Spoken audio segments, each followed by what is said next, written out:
Hello and welcome to another session of Lata's Couch. Today I'm going to use my time to talk to you about one of the ways in which you can turn a songwriting block to your advantage. And I'm going to use the example of a song that I wrote.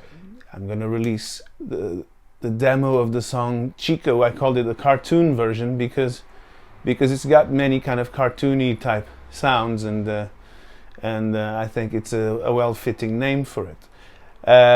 And the story of how that song came about is exactly a story of how to get over, one of the ways to get over a songwriting block.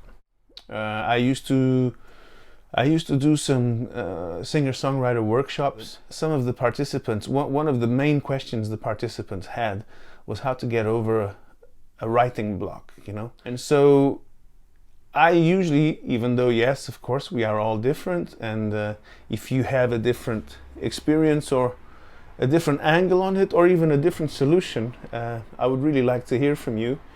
One of the reasons why you get into a songwriting block is because most of the time when we're writing a song, unfortunately, we are acting as the creator and the judge at the same time.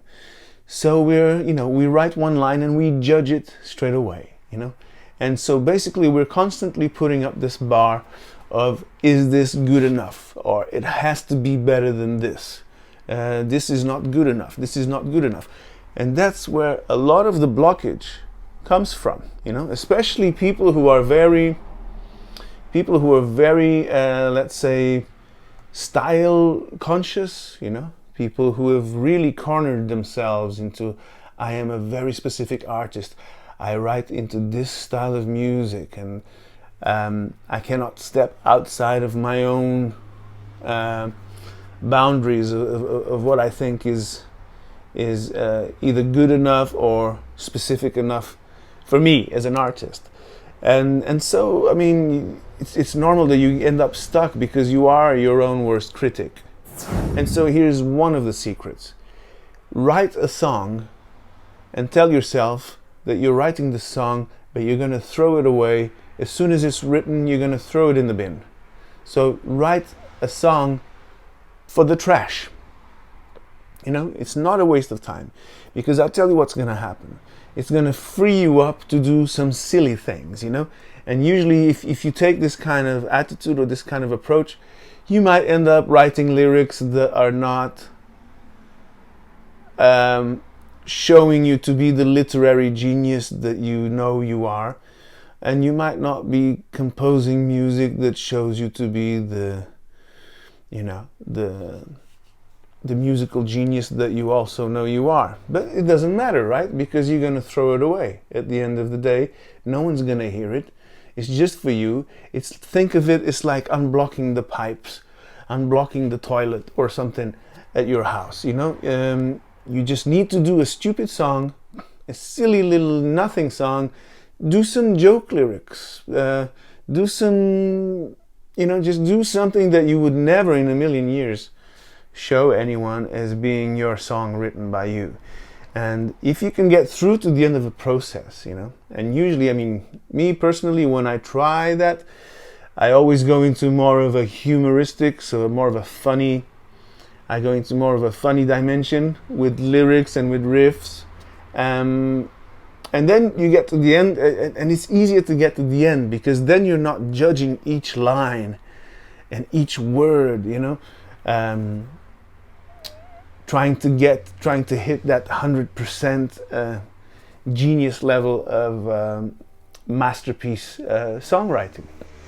And what you will find is that actually, when you get to the end of writing a song like that, a song that's a throwaway song, what might happen, and you might be surprised, is that you might listen back to it and think, that's actually a nice little breakaway from my usual depressing self, from my usual minor key, depressing, I'm a victim type songs that especially beginners tend to write. And And then when the time comes to throw it away in the bin, when the time comes to delete the file forever, you might find that it's going to be very hard for you to do so, and that the more you listen to it, the more you grow an attachment to the song. And then if you want to take it to the next level, you can actually compare that song with the rest of your repertoire. And you might find that it's actually adds a healthy type of variety to your set, a healthy type of variety to your repertoire. It shows a little bit of diversity in what you can do. And then all of a sudden, you're not that artist whose songs all sound the same anymore. And you get attached to these songs. And Chico was exactly this, you know. It was like, I can't get a serious song written. I haven't written a song for a few weeks. I'm sitting here with my pen and paper, with my guitar. I'm trying to get something going. I have a couple of riffs that are too good to spoil with some crappy lyrics, and I've got a couple of lyric ideas that are kind of good, but can't seem to find the right riff for them, blah blah blah blah blah blah blah. Too much judging.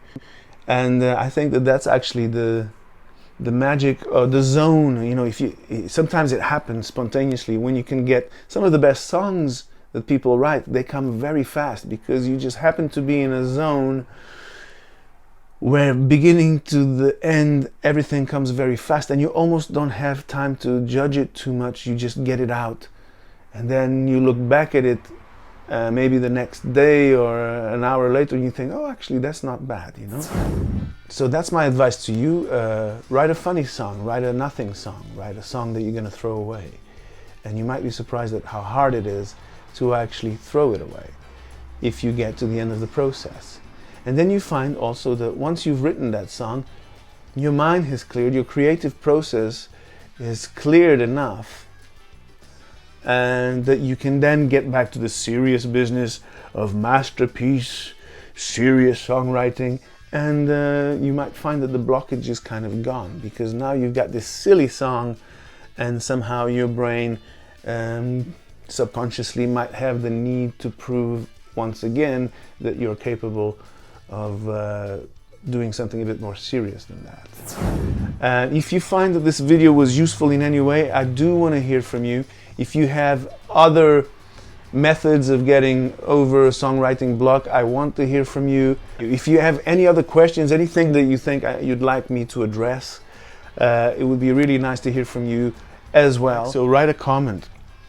Let me know, hey Lata, I think you're full of shit. I think that, you know, your advice sucks. I tried it, didn't work for me.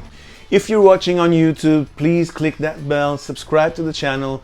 You're probably gonna get one video a week on your notifications, and of course you also get every time that we upload a new live performance, a new video clip, you know, and also if you come to my channel, Lata Gouveia TV, you will find hours of live videos, acoustic live videos, videos with my band, support acts, video clips, and also the Lata's couch sessions.